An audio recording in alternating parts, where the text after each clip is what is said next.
Hey everyone, today I'm going to show you how to install the oil pan on a Honda S2000. The reason I'm installing an oil pan today is because I bought a baffled oil pan. Anyway, let's get to it.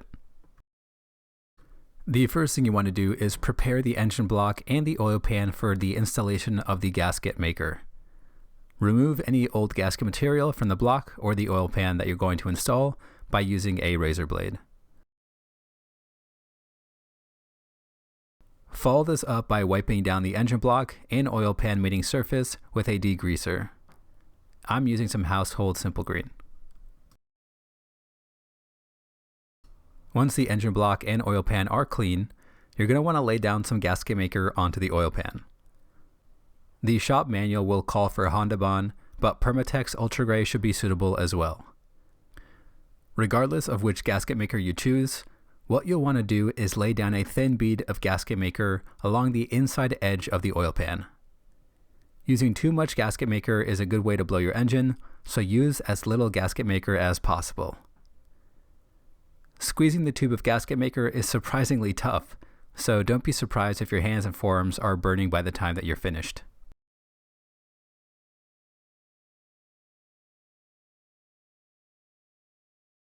Once you've laid down a bead of gasket maker, you're going to want to install the oil pan. The shop manual will say that the oil pan needs to be installed within 5 minutes of laying down the gasket maker. On the other hand, the instructions for RTV Ultra Gray recommend waiting an hour until torquing down the oil pan. I would follow the instructions for the gasket maker that you end up using. Raise the oil pan into place and ensure that the oil pan is aligned with the 2 dowel pins sticking out from the bottom of the engine block. Once the oil pan is in position, thread a couple of oil pan bolts to keep the oil pan in place.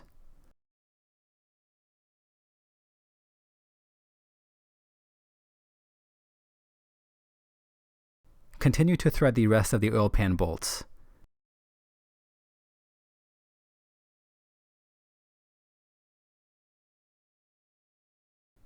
There will be 3 long bolts that should be used where the oil pan meets the transmission, and a slightly shorter bolt that should be used at the front of the oil pan. Once you're ready to torque down the bolts, you'll want to start from the center and work your way towards the front and the back of the pan at the same time.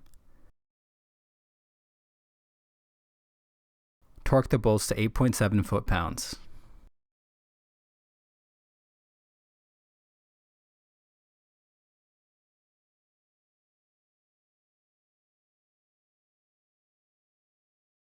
Once the pan is in place, you can reinstall the 2 lower transmission bell housing bolts. Use a 14mm socket with an extension or a 14mm wrench to reinstall the 2 transmission bell housing bolts. Torque them to 47 foot-pounds. Another thing you'll need to do is bolt the AC compressor to the AC bracket. Space will be tight here, so use a 14mm wrench to tighten the bolts, securing the AC compressor to the AC bracket. Torque the bolts to 33 foot-pounds. Don't forget to reinstall the engine stop.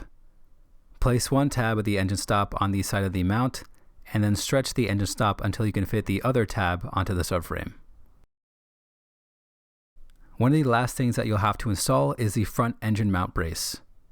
Use a 14mm socket to reinstall the 4 bolts and 2 nuts, securing the engine mount brace to the front subframe. Torque the nuts and bolts to 28 foot-pounds.